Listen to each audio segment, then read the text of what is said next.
ladies and gentlemen, people from media, Assalamu alaikum wa rahmatullahi wa barakatuh. You have been hearing the speeches since morning, but since my topic is rage in the youth, being the representative of Pakistani youth, I am here to tell you what we feel and how we feel. As you can see in the slides, we have the sequence that rage in Pakistani youth.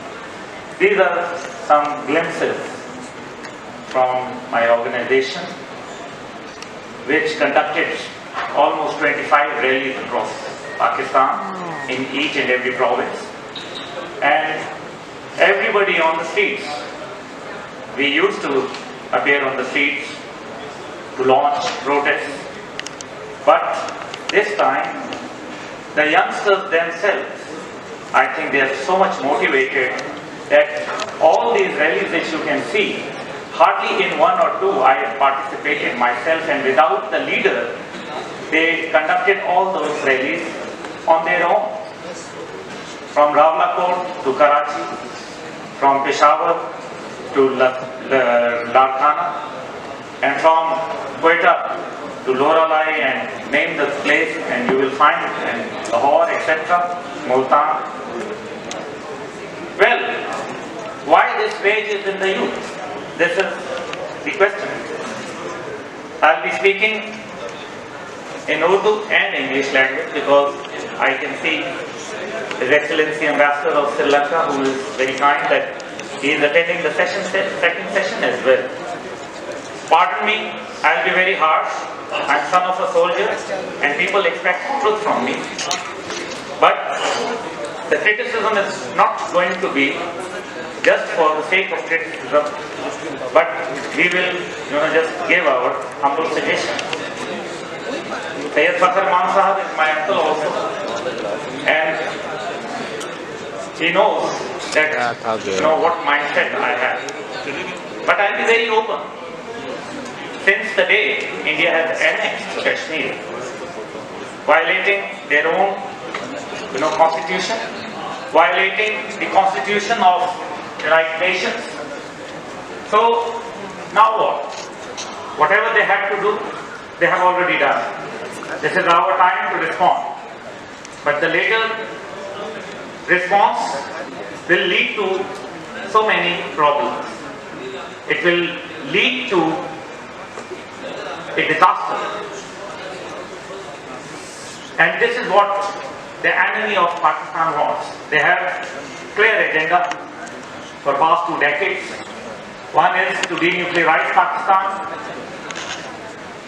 In order to denuclearize, they need to demilitarize Pakistan. For that purpose, fifth generation warfare, other things which they are using, the other tools, they are using it. De-Islamize Pakistan, because the ideology of Pakistan is based on Islamic principles, on the state of Medina. And that is why de-Islamization, a country without ideology, is rudderless. And then to dealing with Central Asia and China, of course. So that a nuclear country with a superior armed forces, our armed forces, as you know, they stood, they took the first position. Past 2 years, when the international military exercises were conducted, it was Pakistan Army who was declared number 1. This is Alhamdulillah. Whatever 48 countries, US forces, NATO forces and ISAF forces couldn't deliver to curb the menace of terrorism, Pakistani forces, Alhamdulillah, with meager resources, they managed to survive, Alhamdulillah, and they managed to curb the terror from Pakistan. This is the Pakistan Army. This means that economy is not the only answer to your will. The weaknesses are never in your arms, but the weakness is always in the will. So you have to show that will. Luck favors the bold. This is what we have seen. As per the partition formula, you can see that Muslim majority areas of Northwest were supposed to join Pakistan. But a unfair distribution was conducted, which still we are facing issues. It was Nehru who went twice, and what he wanted, the world accepted this issue, and now the world is saying that it is a bilateral issue. I don't know when the world started saying it, but now at present day, India has violated, and after the violation, I think this should be declared the line of control, not a permanent boundary, because this is a no man's land now. The occupational forces are there, and this is unacceptable. Then we chanted slogans for so long that Kashmir banega Pakistan, Kashmir will become Pakistan. It is wrong. Kashmir is Pakistan and Pakistan is Kashmir. I talked to Jan Zubair Hayat also, and he accepted that in 1947, 26 days prior to our independence, Kashmir, at that time Sardar Ibrahim Sahab was the president, and he declared that we are to join Pakistan. And till 26th October, whose part Kashmir was? Was it India's part? If India's part, then why Indian forces landed over there? They should have been there, present. Then, no accession document provided ever by India, because it needs forensic tests. And in forensic, it will come to a reality that Raja signed it later after, he was lost actually. He lost the power by that time. And nobody saw. Vallabhbhai Patel after 6 hours in Jammu, because Raja went to Jammu and then he just showed a piece of paper that look what he has signed. And nobody saw. Just like the will of Benazir Bhutto, which was never seen by anyone of us.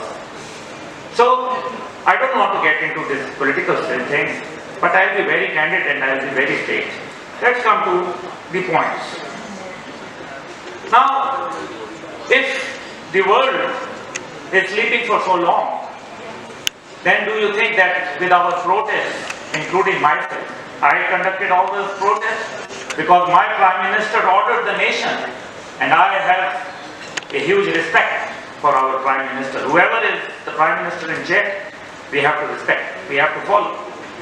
We have shown this way also, that by protesting, by conducting rallies and seminars, we are participating in the protests. But at the same time, if the world is not awakened up by 150,000 casualties in, Kashmir, if the mass rapes, gang rapes by the Indian forces, 11,500 women, if the world is still asleep, God help, this is criminal silence. And if this case was not in United Nations and UN Security Council for so long, where was it? Was it in Jinnah supermarket? Not at all. It was over there. So we have seen that if we talk about the Afghan Taliban, then what policy they adopted? They settled down the issue on the battlefield.